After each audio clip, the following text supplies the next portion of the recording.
Alam niyo yung spoiler, guys? Binugbog kasi yung spoiler dito. Siyempre, nasa kalagitnaan ka ng palabas, parang gusto mong masurpresa ka.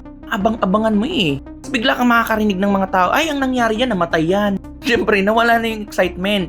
Yung nangyari doon sa nagsisigaw, especially doon sa mga importanteng parte ng pelikula, Spider-Man pa. Bogbog talaga siya. Isang spoiler man. Ang ibig sabihin ng spoiler, guys, yung tao na nagsabi ng mahalagang parte ng pelikula bago pa ito mapanood ng iba. Bis excited ka, alam mo na pala yung mangyayari. Parang nakakawala ng ganang manood pa. May mga tao kasing ganun. Sa kaso ng Spider-Man screening, lalaking nagsalita ng plot twist.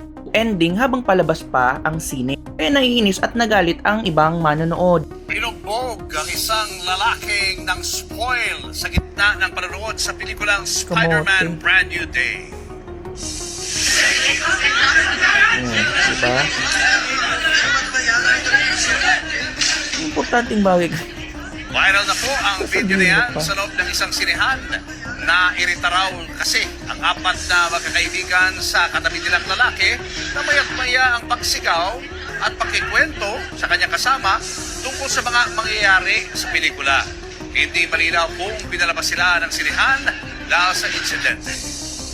Ang iba kasing mga tao, nagpapasikat lang sila. Gusto nilang ibalandra at ipagmalaki na nakita na nila or napanood na nila yung palabas. Siyempre, doon sa mga tao na gusto talaga nilang mapanood ng pure, solid, at flawless yung palabas, hindi naapektuhan yung excitement nila, di-disappoint. Kasi nangunguna ka. Tapos ang ingay mo pa.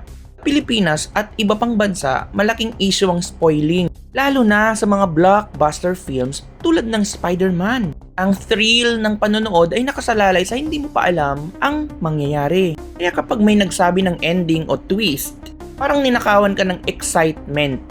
Kung ako noon, nakakagigil ka. Ang leeg mo, ang sarap i-twist. Oh, ito na, may mga comments sila. Beating up a stranger for spoiler is crazy. Iba-iba kasi yung tao, guys. Baka yung iba naiingayan pa. Going to a theater, paying for a ticket just to spoil the show is even crazier. Bro, it's not that deep. It is when you waited for 4 years for it. May mga bida-bida, kasalanan na rin ito. Troll talaga. Don't worry guys, alam natin bayad sila dyan. Mga hindi pa nakakanood, spoiler visit din talaga. Namatay po si Spider-Man kasi nilanggam po yung posporo. It is that deep, by the way. Spoiler. Mga bida-bida itong kultong to. Kahit i-block nyo ko, spoil ko kayo. Yung ending ng Spider-Man, may makikita silang Spider-Man na galing ibang universe. Yung Spider-Man na scan nila ay si Gagamboy. Eme! Ha ha ha ha. Ha ha ha.